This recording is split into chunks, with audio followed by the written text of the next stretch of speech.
Di awal cerita kita diperkenalkan dengan Kentaro yang sedang berduka karena neneknya meninggal. Selesai upacara pemakaman, Kyoko ibu Kentaro menceritakan tentang Miyabe, suami nenek sekaligus ayah Kyoko yang telah lebih dulu meninggal pada masa Perang Dunia Kedua. Selama itu keluarga tahunya kakek itu dikenal bukan pahlawan, melainkan seorang pengecut yang takut perang karena tidak percaya. Untuk membuktikan itu, keesokan harinya Keiko sang kakak memaksa Kentaro ikut menyelidiki masa lalu kakek mereka. Setelah mendapat izin dari Oishi, suami sang nenek yang sekarang, mereka pun mulai mencari alamat para veteran yang dulu pernah bertugas bersama sang kakek. Hingga tibalah di sebuah desa dan menemui seorang veteran perang. Namun sejak awal pertemuan, pria itu tampak sangat membenci kakek mereka. Dia bilang Miyabe hanyalah seorang pengecut yang tidak mau mengorbankan nyawanya. Bahkan kerap disebut sebagai aib bagi Pangkalan Udara Angkatan Laut Kekaisaran Jepang. Mendengar perkataan itu, Kentaro dan Keiko terlihat sedih dan terpukul. Sepulang dari sana, Kentaro bertanya ke ibu. Namun ibu juga tidak mengetahui banyak hal karena sang nenek sangat jarang menceritakan masa lalu mereka.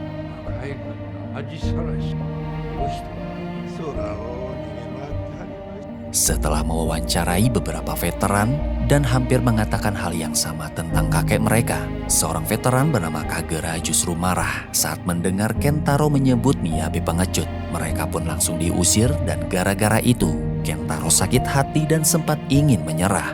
Namun Keiko masih penasaran dan memutuskan untuk terus mencari narasumber lain. Hingga mereka menemukan seorang veteran bernama Ijaki yang sedang dirawat di rumah sakit. Dari lelaki inilah, kisah lengkap tentang kakek mereka akhirnya mulai terungkap.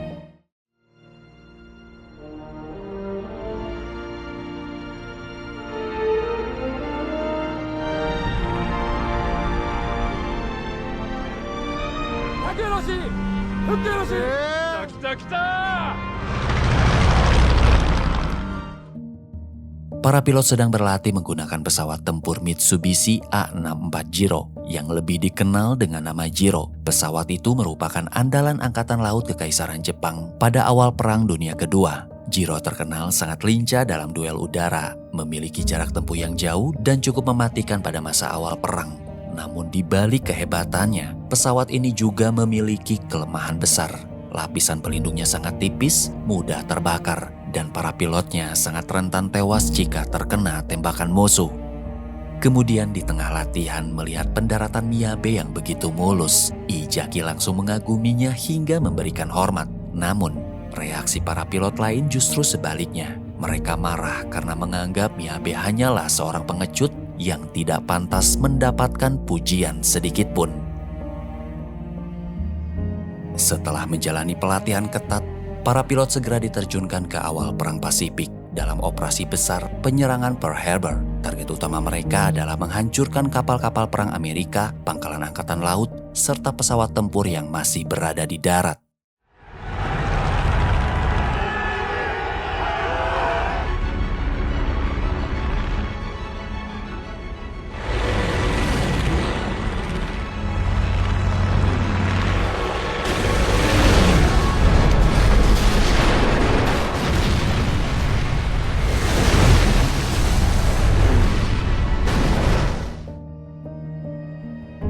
Hingga operasi dinyatakan sukses mengguncang kekuatan militer Amerika dan membuat Jepang sempat unggul pada awal Perang Pasifik.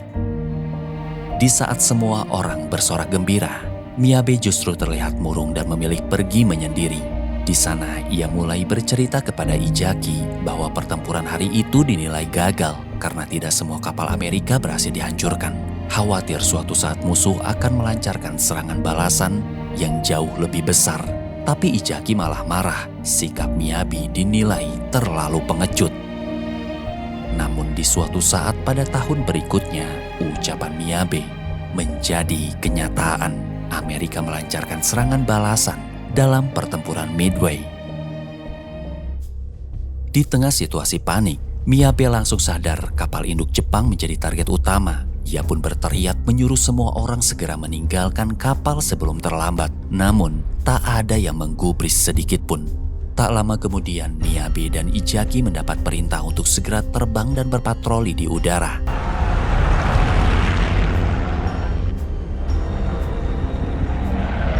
Di tengah pertempuran itu, satu persatu pesawat mata-mata musuh berhasil dilumpuhkan. Tanpa mereka duga, tiba-tiba muncul serangan dari atas. Pesawat musuh langsung menjatuhkan bom tepat ke arah kapal induk Jepang.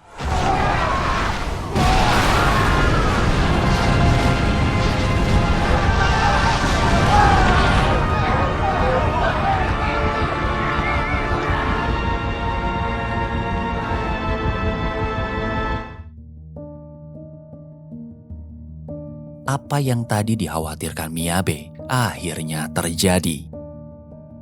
Setelah Jepang kehilangan kapal induk mereka, semua pilot yang selamat terpaksa melakukan pendaratan darurat di laut. Di tengah menceritakan kejadian itu, napas Ijaki tiba-tiba tersengal. Namun meski kondisinya melemah, ia tetap melanjutkan kisah itu. Pada musim panas tahun 1942, para pilot terbaik Angkatan Laut Kekaisaran Jepang dikumpulkan di Rabaul, sebuah kota pelabuhan di wilayah Papua Nugini. Di sana Miyabe dipromosikan menjadi sersan peleton, sementara Ijaki dan seorang pilot bernama Koyama ditugaskan sebagai pilot kedua dan ketiga. Di suatu hari, saat latihan pesawat, Miyabe terbang dengan posisi terbalik, membuat Koyama kesal dan protes kepada Ijaki. Namun Ijaki justru bersikap santai. Hingga pada malam harinya, melihat Miyabe bergelantungan terbalik di pohon, barulah Ijaki tahu bahwa itu untuk melatih tubuh dan keseimbangannya. Di sela obrolan, tiba-tiba dia curhat tentang istri dan anaknya. Merekalah alasan utama kenapa Miyabe harus pulang dalam keadaan hidup.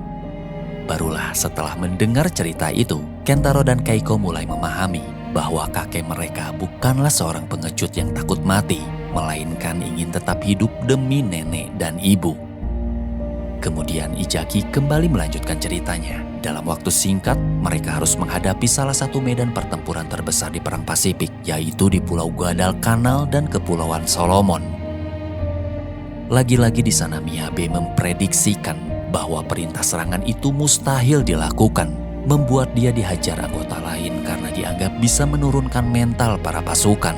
Ijaki justru takut karena setiap perkataan Miyabe selalu menjadi kenyataan.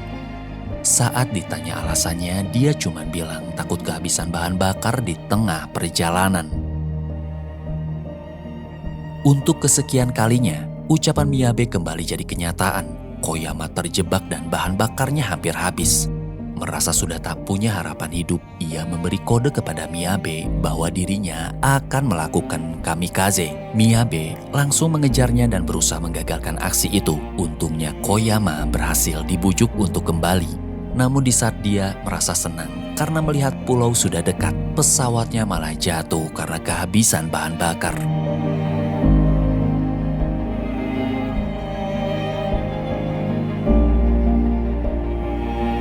Sebelum terputus kontak, Koyama diperintahkan bertahan sambil menunggu bala bantuan datang.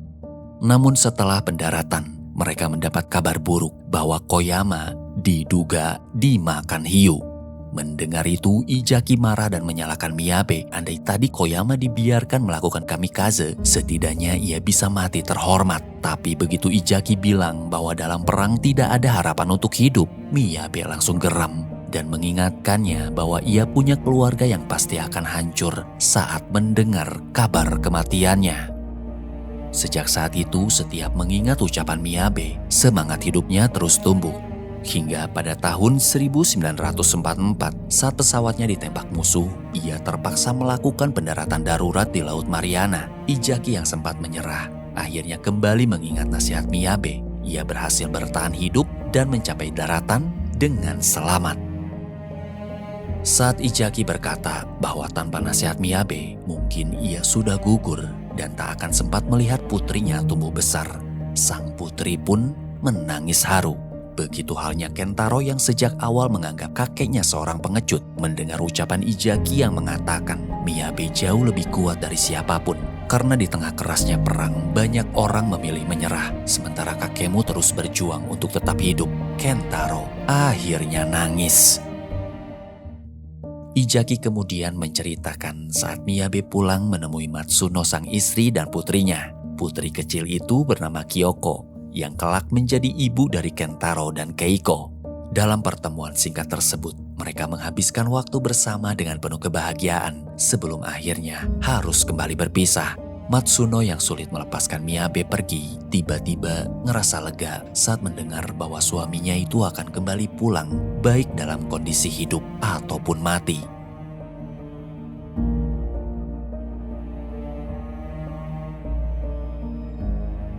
Karena masih penasaran dengan kelanjutan kisahnya, suatu hari Kentaro berhasil menemui mantan murid sang kakek, seorang pemilik perusahaan besar bernama Takeda. Ia sampai rela membatalkan rapat demi menceritakan sosok mantan gurunya itu.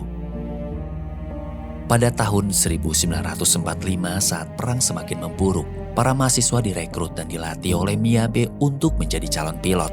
Namun menjelang akhir pelatihan, baru sadar sebenarnya mereka sedang dipersiapkan sebagai unit serangan khusus, sebuah misi bunuh diri yang sangat berbahaya.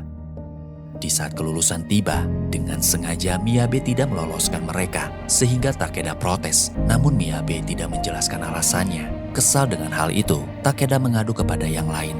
Tapi mereka malah menggosipkan Miyabe yang dikenal pengecut dan memilih menjadi instruktur setelah kabur dari garis depan. Dari sana mereka semua mulai membenci Miyabe. Hingga keesokan harinya, di tengah latihan, seorang mahasiswa bernama Ito gagal mendaratkan pesawatnya sehingga terjadi insiden fatal.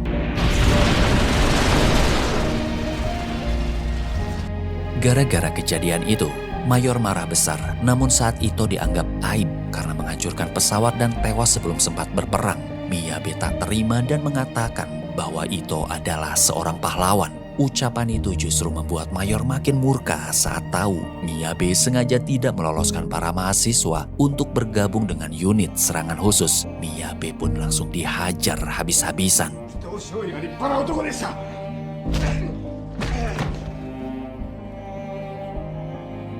Melihat gurunya babak belur, yang tadinya benci, Takeda dan kawan-kawan mulai sadar Miyabe adalah orang baik dan serentak memberi hormat. Singkat cerita, mereka pun akhirnya turun ke medan perang.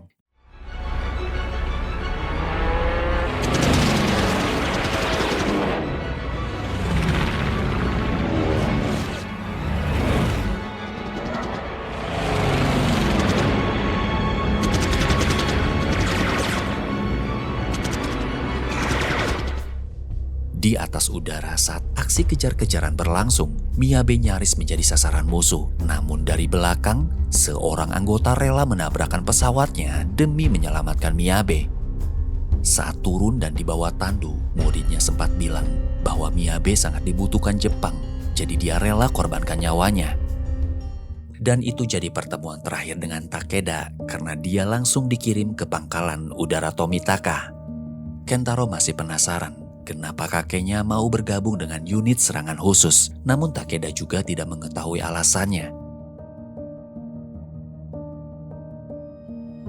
Setelah itu saat Kentaro sedang berkumpul dengan teman-temannya, ia mulai bercerita tentang sang kakek. Namun satu orang malah menanggapinya dengan candaan, membuat Kentaro marah dan memilih pergi.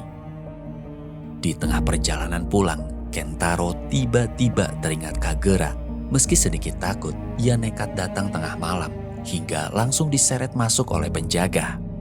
Tanpa banyak basa-basi, Kagura mulai bercerita tentang medan perang. Berbeda dengan Miyabe yang selalu berusaha bertahan hidup, Kagura justru tidak takut mati. Dia rela menantang maut asalkan bisa membunuh banyak musuh. Karena ambisinya itu, Kagura iri melihat kemampuan Miyabe yang jauh lebih hebat. Ia pun sering menantangnya dalam simulasi pertempuran untuk membuktikan siapa yang terbaik di antara mereka. Namun Miyabe selalu menolak. Hingga di suatu hari, di momen penerbangan mereka, Kagura berhasil memancing Miyabe hingga keduanya terlibat adu manuver di udara.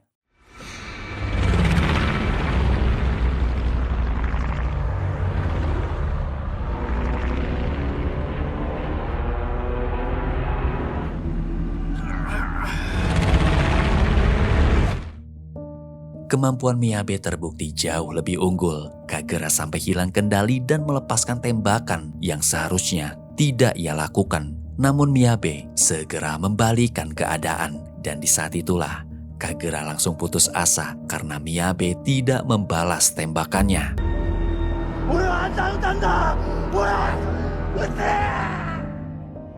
Kagera akhirnya tahu kenapa tembakannya meleset karena pesawat Miyabe terbang menyamping. Trik yang membuat Kagera terkecoh.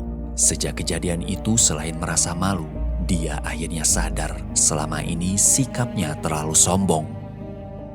Tak lama kemudian, di tengah perang yang semakin memanas, Jepang mengarahkan seluruh kekuatannya dalam pertempuran Laut Mariana. Namun mereka kalah telak hingga kehilangan banyak wilayah pertahanan dan terus didesak musuh sampai ke Filipina dan Okinawa. Karena merasa terpojok, Jepang akhirnya memakai taktik paling nekat dengan membentuk unit kamikaze, yaitu misi bunuh diri untuk menyerang musuh. Sebelumnya Kagera dan Miyabe sempat ditugaskan di tempat berbeda. Hingga saat kabar itu datang, Kagera diperintahkan pergi ke pangkalan udara Kanoya. Di sanalah kembali dipertemukan.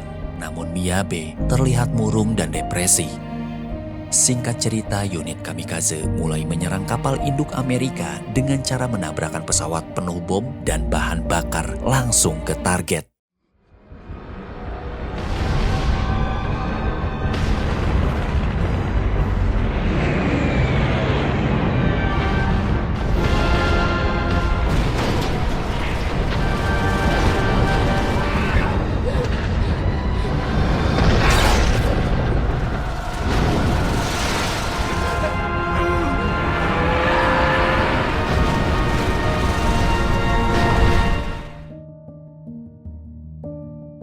Namun, sebagian besar pesawat gagal mencapai kapal induk. Miyabe pun sangat terpukul melihat banyak pilot tewas sia-sia di depan matanya. Hingga Kagera akhirnya sadar kenapa Miyabe kehilangan semangat hidup, karena sebagian besar pilot kamikaze itu adalah murid-muridnya sendiri. Di saat mencoba menenangkannya, Kagera malah dibentak habis-habisan. Namun ia hanya diam dan membiarkan Miyabe meluapkan amarah serta kesedihannya. Sampai di akhir kalimat, Miyabe bilang, untuk apa tetap hidup jika harus dibayar dengan pengorbanan murid-muridnya.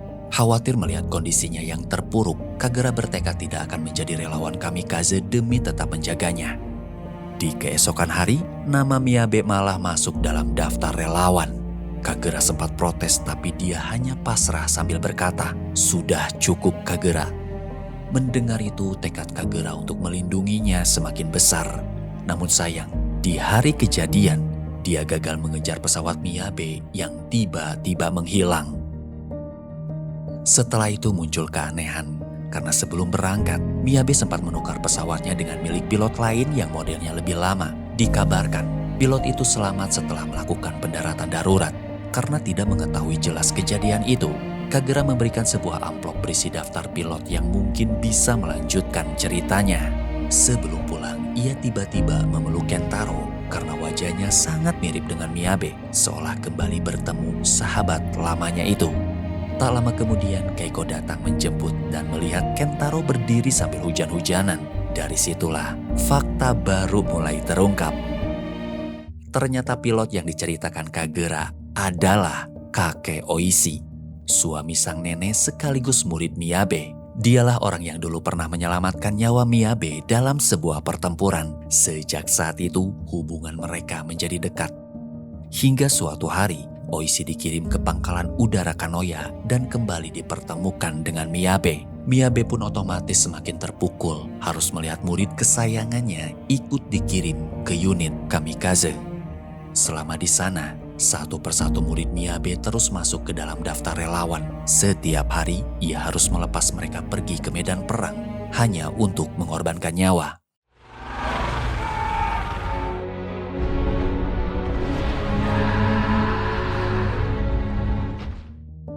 Di dalam ruangan, nama-nama baru kembali diumumkan di balik papan tulis. Tubuh Oishi langsung lemas saat melihat dia dan Miyabe masuk dalam daftar itu.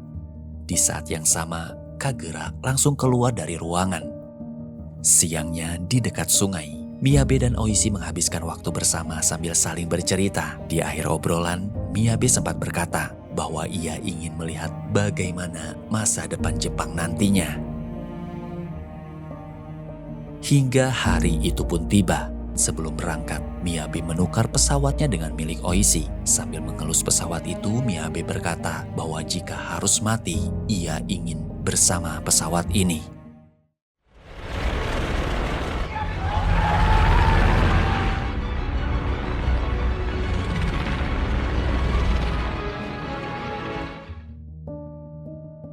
Di atas udara, tepat sebelum penyerangan kapal induk Amerika, mesin pesawat Oishi tiba-tiba mati dan cairan hitam menyembur ke kaca depan hingga menghalangi pandangan. Tak lama kemudian Miyabe datang memberi kode agar ia segera melakukan pendaratan darurat. Saat itulah Oishi sadar bahwa semua itu sengaja dilakukan Miyabe agar dia selamat. 2 tahun setelah perang berakhir, Oishi akhirnya menemukan Matsuno dan Kyoko yang tinggal di Osaka. Karena hidup dalam ketakutan, Matsuno selalu waspada setiap ada orang datang ke rumah mereka. Melihat kondisi rumahnya sangat memprihatinkan, Oishi merasa sakit hati, mengingat betapa besar pengorbanan Miyabe untuk Jepang. Barulah di malam hari, Oishi menceritakan pertukaran pesawat itu dan meninggalkan sepucuk surat. Setelah tahu Miyabe mengorbankan nyawa demi menyelamatkan muridnya, Matsuno kecewa dan langsung mengusir Oishi. Saat keluar melihat Matsuno berlari ke taman, Oishi mengejar dan melihatnya menangis.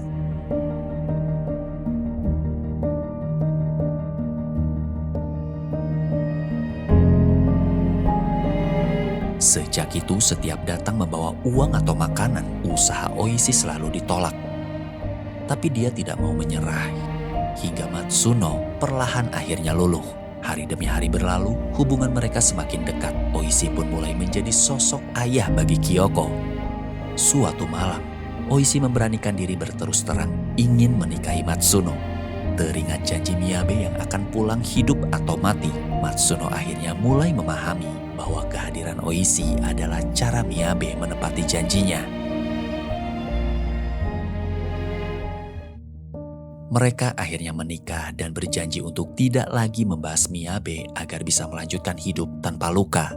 Meski begitu, surat dan foto terakhir Miyabe tetap disimpan baik-baik hingga akhirnya bisa dilihat oleh Kyoko, Keiko, dan Kentaro. Setelah semuanya pulang, Oishi teringat cerita Matsuno bahwa sebelum mereka bertemu, ia sempat diculik Yakuza, lalu diselamatkan pria misterius yang memberikannya banyak uang agar bisa tinggal di tempat aman. Mendengar itu, Oishi langsung meminta maaf karena terlambat menemukannya. Namun sampai saat ini, dia tidak pernah tahu siapa pria tersebut. Dan ternyata orang itu adalah Kagera.